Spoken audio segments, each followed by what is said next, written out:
Hello, my friends, and welcome to the latest spin. I'm Mike Spinner, Student Athlete World USA. Happy Monday to everyone.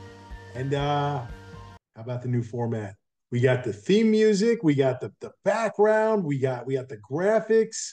I mean, this is now a professional operation. Not to say it wasn't before. I was pretty happy with what we had, but Tim Ryerson, standing ovation. This is awesome. I just feel so legitimate right now. This is so cool. So I hope you're enjoying it as much as I am.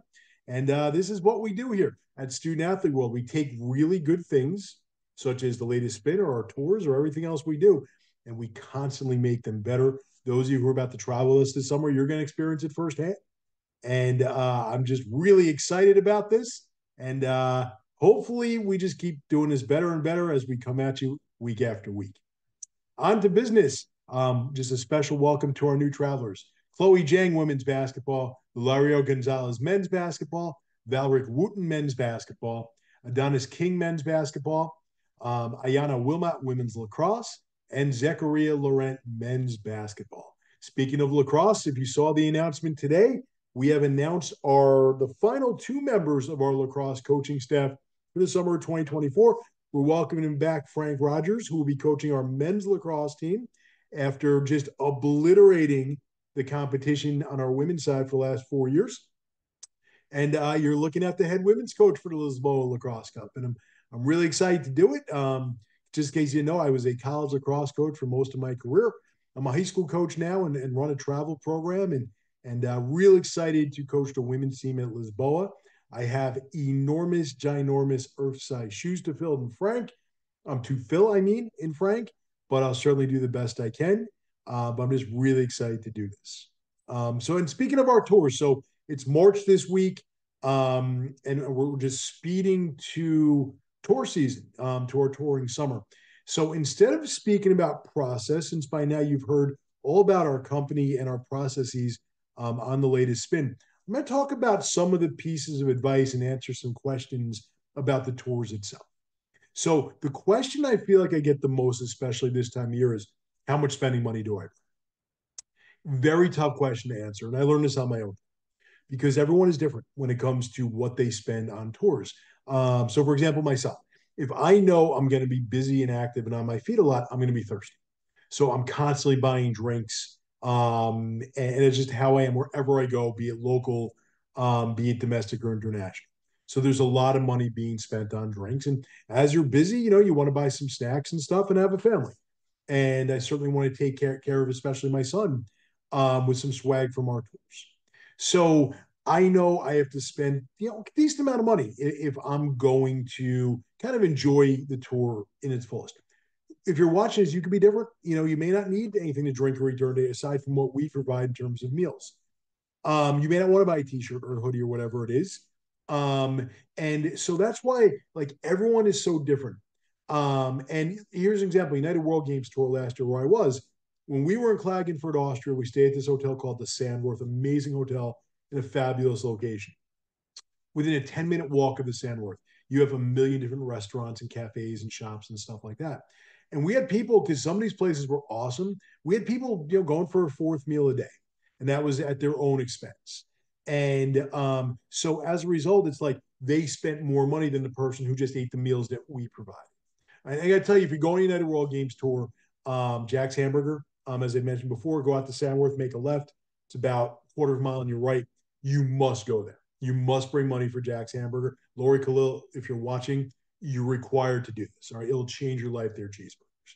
So, my advice, if I have to give it, would be, bring a couple $100, and just a couple of specific pieces of advice. Number one, my personal policy about international travel is that I exchange like $20 in American cash at the airport, but no more. At the airport, with all the fees and their exchange rates, they fleece you.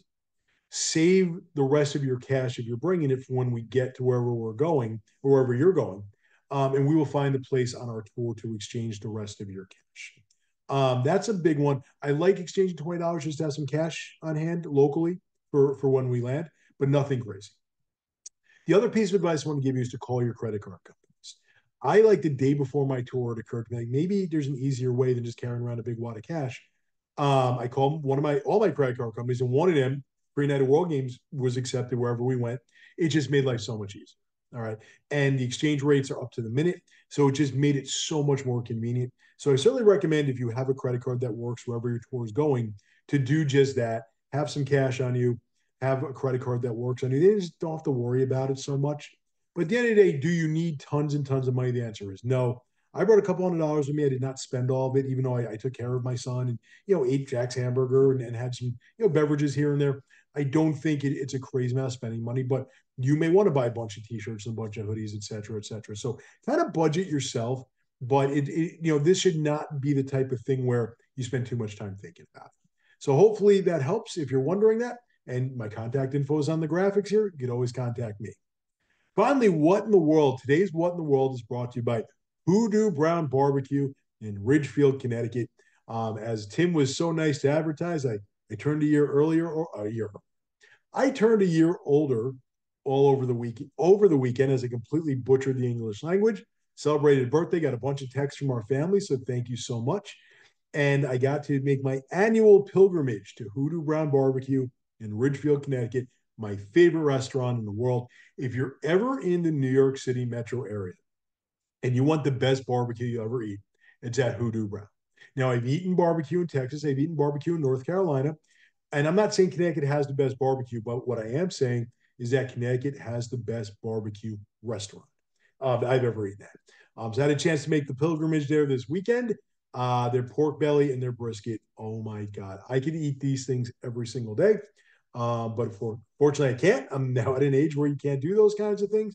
But it was amazing. So Hoodoo Brown, welcome to my favorite restaurant as a sponsor. And today's What in the World? What in the world, Major League Baseball? All right, a couple of stories that came out this week where it's like, what is going on here? One, Anthony Rendon, the $245 million man who doesn't think baseball is a very big deal. And of course, he plays hard and he works hard and he I guess he earns his money. But he kind of had this interview this week where he talked about where, he's just not like a baseball lifer. Like he doesn't watch on his own time. He kind of plays and goes spend his time with his family. That's admirable, Anthony. Just don't talk about it. All right. For the money that you're making, $245 million, fans want to know that you're fully invested in baseball. That's 24/7.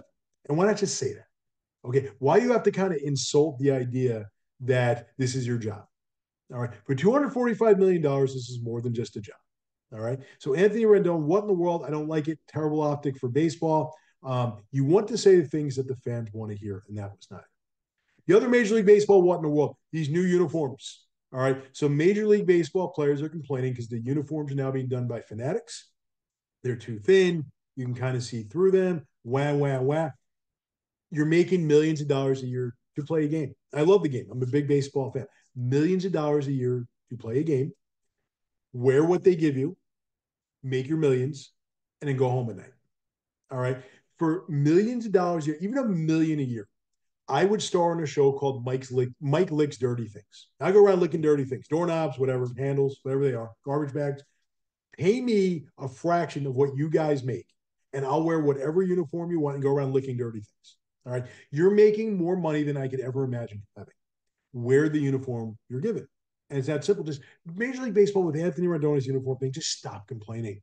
Play the game, earn your millions. It's almost baseball season. Just get to work. All right. Sorry, I sound bitter, but it's like, when you make that kind of money, I want to hear you complain about your work conditions. Yeah, what's next? It's too hot. It's a summer sport. But fortunately, we haven't heard that one yet. That's it for latest spin this week. As always, how do you get involved? Go to studentathleteworld.com, complete a new application, interview with me, and pack your bags. See everyone next week. Have a wonderful week.